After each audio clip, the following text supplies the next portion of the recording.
Olá, eu quero agradecer o convite e cumprimentar os membros e participantes da Sociedade Psicanalítica Online.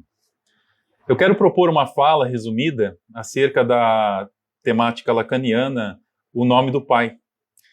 Eu vou começar pela Sua Majestade, o bebê e esse que faz a função materna, que, como qualquer outro neurótico, é um ser faltante. Esse que faz a função materna, aqui nesse espaço, em comum acordo, eu vou dar o nome de mãe.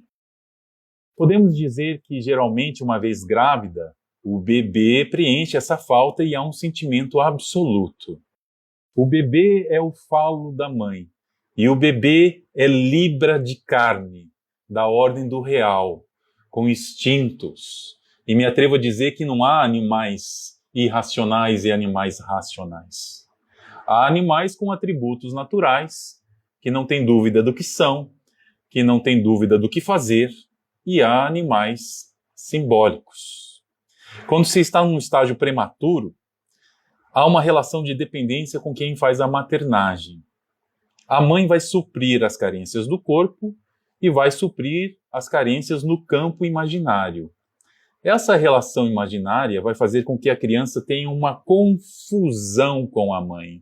Confundir-se de modo fusionado, fragmentado, um espelho estilhaçado, uma pintura de Picasso, um seio gigante, como em uma cena no filme de Woody Allen, um seio gigante, um seio só ele, um seio ente, um fragmento da mãe que vai em direção ao sujeito.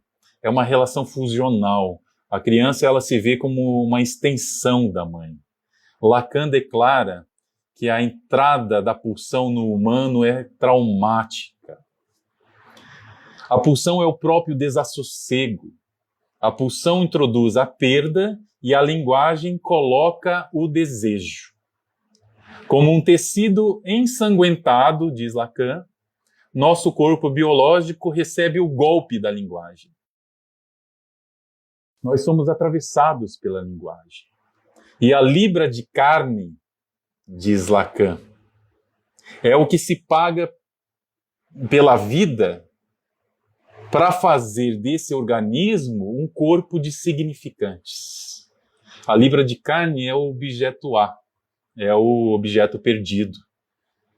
É sempre com a carne, diz Lacan, que temos que saldar a dívida. Desde que se nasce, se está sendo olhado pelo outro que faz a função materna. A mãe, o que ela define está definido. O que ela transmite para o bebê é registrado no inconsciente de modo sólido, de maneira consolidada, concreta, imutável. E não há metaforização. Geralmente essa mãe ela vai procurar resgatar os seus interesses. Ela vai reocupar os seus quefazeres. Ela vai procurar novamente as suas inclinações para fora, para além, para outro sim, para aquém da criança. É um vai e vem da mãe, vai e vem da mãe. Assim a criança ela se dá com o olhar que sempre foi dela para quem dela. E essa experiência é a experiência da falta. Há uma inexistência, um desprovimento do olhar. Então há uma ruptura narcísica. O narciso que se sustentava do olhar do desejo da mãe sofre, sente um rompimento. Há uma abertura. Essa mãe é um ser falante que já passou pelo complexo de Édipo, que está marcada pelo desejo inconsciente, que está marcada pelo fato que esse desejo não tem um objeto específico. E isso, para quem está sendo cuidado, aparece como um enigma. O que esse outro quer? Temos aí uma primeira relação. De S1 para S2. A criança pode ser um objeto privilegiado, mas ela não é o único objeto. Então, um enigma para o sujeito. A criança ela vai conhecer a sua imagem ela vai ser apresentada, ela vai ser presenteada à sua imagem aonde? No espelho. Em um primeiro momento, não se vê um corpo separado, total. No estádio do espelho, há uma confusão entre a criança e essa imagem aí desse outro, devido a essa amálgama, essa mescla imaginária com a mãe. Então, esse outro aí, sem minha mãe, não pode ser eu. Mas eu vou me aproximar para tentar uma estreia de semelhança, um parentesco, uma tentativa de conhecer esse outro aí. Ocorre que me dou em conta que esse outro não é um outro na realidade. É uma imagem. Agora eu já sei o que é a imagem do outro e o que é o outro na realidade. Então, pela experiência, eu fico tranquilo. É uma imagem que aparece no espelho. E essa imagem é minha. A criança, ela conhece o seu corpo total, não parte do outro, não fragmentado, total. Então inicia-se uma apresentação, uma representação do próprio corpo na totalidade. Com o outro materno fora, a criança ela se depara com uma fissura no espelho. E agora aparece o real novamente, mas agora um real com uma borda. Uma borda preenchida de significantes. S, S, S, S. Mas o que parece é que o próprio corpo, na totalidade, ele vai ser revalidado na tragédia edípica, no núcleo das neuroses. A criança, ao se deparar com o desejo da mãe, ela se depara com a sua própria insuficiência. Então, sou ou não sou o falo da mãe? Eis a questão. Se o outro olha para quem de mim, não olha mais para mim, é porque alguma coisa lhe falta. Então, por consequência, alguma coisa falta a mim também. O que está faltando em mim e por que isso aconteceu? Isso me fere o narciso, fere meu narcisismo. A falta está em mim. E eu tento decifrar o que essa mãe deseja para que eu possa novamente ser o seu privilegiado desejo. Para que eu possa novamente tomar posse do meu lugar narcísico. Eu tento decifrar, e nessa tentativa nada mais comum para uma criança procurar um culpado. A dor do abandono é de ser trocado ou é de não ser mais amado? Quando a dor é da possibilidade de ser trocado, há quem se odiar. Pode-se dar nome a um objeto de ódio. Quando a dor é de não ser mais amado, quando a dor é da possibilidade de não ser mais amado, pergunta-se: que cargas d'água faltam em mim? Que raios eu deixei de ser? De S1 para S2. Um significado é produto da relação de um significante com outro significante. Observando a linguagem da mãe, encontra-se um endereçado. Uma vez encontrado um endereçado, nomeado, ele vai ser, e isso passa a se ser um S2. E o desejo da mãe S1, que não pode ser reconhecido, já que é faltante, é recalcado, de S1 para S2. Um significante só tem sentido para outro significante. S1, S2, SN, gerando a metonímia do desejo.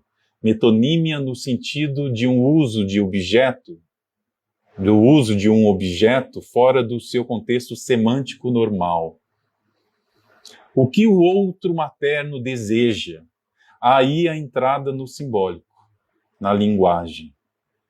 Aparece uma amarração de linguagem. Como assim? Os significantes eles já foram sendo colocados nessa criança ao longo da sua trajetória. Haverá a introdução de um significante, que vai amarrar todos os outros. Uma corda que vai passar por todos os significantes soltos e vai amarrar, puxar, dando um nó em um centro, em um umbigo, em um núcleo neurótico. Esse significante chamamos de o nome do Pai. A dimensão paterna entra em cena. Édipo de Freud, Édipo de Lacan, que é freudiano. O nome do Pai é uma questão significante. Pai enquanto nome. O Pai não precisa estar lá necessariamente. E ainda que esteja, se a mãe não faz referência a ele, não faz o nome dele passar pelo seu desejo, não vai ter uma função. Mães que desautorizam o tempo todo o pai, a fala do pai, a posição do pai, elas deixam essa amarração frouxa. Mais do que uma figura do pai, esse nome, o nome do pai, esse nome é destinatário do desejo materno. É um vai e vem da mãe. A operação do prólogo, da inserção, da inclusão do nome do pai, pode se dar pelo irmão, ou pelo próprio pai, ou por uma tia, uma babá, ou o trabalho da mãe, qualquer coisa que delimite, que restringe, que delineie, que trace, que trave o desejo materno veemente, o desejo materno arrebatado, o desejo materno impetuoso, o desejo materno imponderado, o desejo materno. O que restringe esse gozo da mãe sobre a criança e a satisfação da criança na posição de objeto de gozo da mãe é o nome do pai. E essa restrição se dá pelo vai e vem da mãe. Vai e vem, vai e vem. A criança, ela tem uma experiência, uma espécie de princípio de realidade. Lacan fala que o papel da mãe é o desejo da mãe. O desejo da mãe não é algo que se possa suportar assim, que lhe seja indiferente. Lacan diz que o desejo da mãe, ele carreia sempre de estragos. A mãe é um grande crocodilo cuja boca vocês estão, diz Lacan. Não se sabe o que lhe pode dar na telha e de estalo fechar a sua bocarra. O desejo da mãe é isso. Ficar nessa bocarra é ficar ao capricho, ao sabor, ao arbítrio da imprevisibilidade desse amor, da fortuna, da instabilidade, da inconstância desse amor. A tragédia é que esse amor ele é fundamental e imprescindível no que diz respeito à libidinização, mas que sem o nome do Pai, esse amor te engole, te destroça, te aleija, te lesa, te mutila, te aliena. Todavia, pode-se estar solto, desimpedido na boca de um crocodilo imprevisível, quando se tem um rolo de pedra que impede a abocanhada do Godzilla. O desejo da mãe ficará como um significante perdido, S1, recalcado. Reconhecê-lo seria reconhecer a sua própria falta. O nome do pai figurará como um S2. Então, de S1 para S2, a criança ela entrará na relação com o deslizamento dos significantes, caracterizando a estrutura metomínica do desejo. Sempre uma outra coisa. É isso, mas não é isso. Agora é isso, mas não é isso. Sempre o desejo do desejo, do desejo. O significante nome do pai vai fazer parte da constituição do sujeito do desejo. O nome do pai inscreve no campo do grande outro a marca da possibilidade de significação. Através do falo, lembrando que o falo no Lacan é um significante da possibilidade de significação. A incidência do nome do pai, que é isso que nomeia o desejo materno, se transforma na possibilidade de significação no campo do outro. O significante, o nome do pai, substitui o desejo da mãe, S1 para S2, e então há a saída da língua para a entrada na linguagem. O significante, o nome do pai, vai substituir o desejo da mãe. Então há uma saída da língua para a entrada na linguagem. Há tempos de lalação e há tempos de início de fala. Vai surgir a capacidade de entrar no campo da metáfora. Vai surgir a capacidade de ter uma língua elástica. Acontece, de novo, o recalque fundamental, que irá possibilitar que a criança recalque o desejo pela mãe e mobilize seu desejo para outros objetos a substituir-se.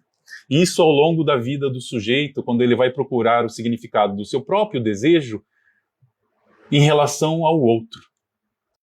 E o significado do desejo do outro, do qual ele quer corresponder. A linguagem neurótica é a linguagem da falta. A linguagem neurótica é o idioma do nome do pai. Então, se te parece sempre faltar algo, Freud e Lacan te batizam um neurótico.